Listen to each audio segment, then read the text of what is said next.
দীঘা সমুদ্র সৈকতে civil defence কর্মীদের নিয়ে মক ড্রিল চলছে।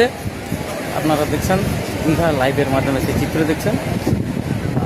যে সমস্ত পর্যটক অনেক সময় উত্তাল সমুদ্রে নেমে যান এবং বিপদে পড়েন, তাদেরকে রক্ষা করার জন্য সিভিল ডিফেন্স কর্মীদের নিয়োগ করা হয়েছে দীঘার বিভিন্ন সমুদ্র স্নানঘাটে। তাই তাদেরকে প্রশিক্ষণ দেওয়া চলছে মক ড্রিল। আপনারা দেখছেন দীঘা লাইভের মাধ্যমে সেই চিত্র। দীঘার সমুদ্র সৈকতে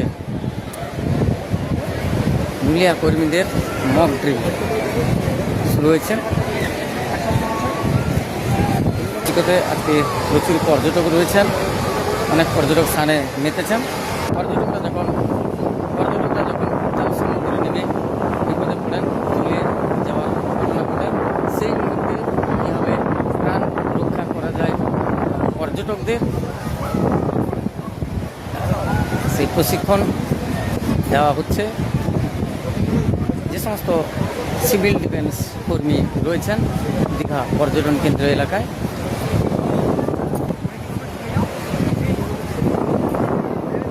প্রশিক্ষণ দিচ্ছেন central civil defence training institution West Bengal, প্রশিক্ষণ দিচ্ছেন general civil defence training institute West Bengal.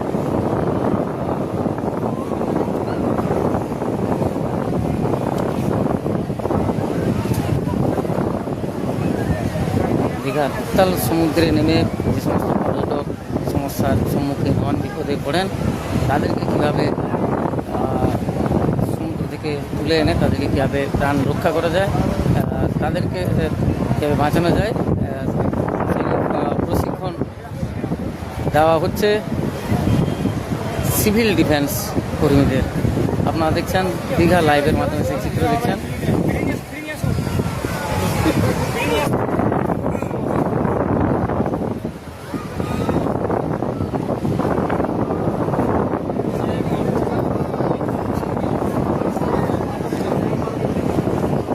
General civil defence training institution West বেঙ্গলের পক্ষ থেকে ট্রেনিং দেওয়া হচ্ছে।